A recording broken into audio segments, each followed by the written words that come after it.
నవీన్ యాదవ్ ముఠా ఒకటి, గోపీనాథ్ గారి ముఠా ఒకటి. ఈ రెండింటి మధ్యన జరిగినటువంటి ఎన్నికలాగా ఉంది తప్ప పార్టీల మధ్య జరిగిన కష్టపడే వాళ్ళే ఓటు అడిగినోడే బీజేపీ తరఫున గ్రౌండ్ లో ఓటు అడిగినోడే పార్టీ తరఫున విధానాలు, సిద్ధాంతాలు, ఐడియాలజీ ఇవేవి కాకుండా రెండు గ్రూపుల మధ్య జరిగిన ఎన్నిక అనేది బీజేపీ చేస్తున్న నిర్వచనం అంతేనా?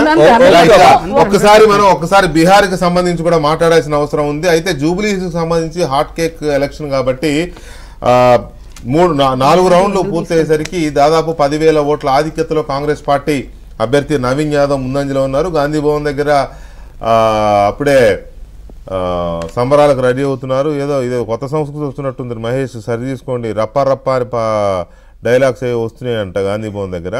అది మంచిది కాదు. కొంచెం మీ వాళ్ళకి చెప్పగలిగితే I will be happy, people will be happy of Telangana, people of Telangana.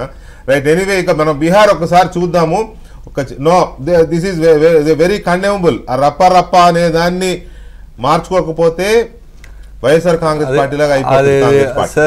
YSR Congress party లాగా అయిపోతే ఇమీడియట్ గా గాంధీ భవన్ దగ్గర అది ఎవరైనా అధ్యక్షుడు, ఎందుకంటే వాళ్ళిద్దరు ఫోటోలే ఉన్నాయి కాబట్టి తగ్గేదేలే. రప్ప రప్ప ఇలాంటి సినిమా డైలాగులు పెట్టి చేస్తే ఏపీలో వైఎస్ఆర్ కాంగ్రెస్ పార్టీ లాగా అయిపోతుంది. దయచేసి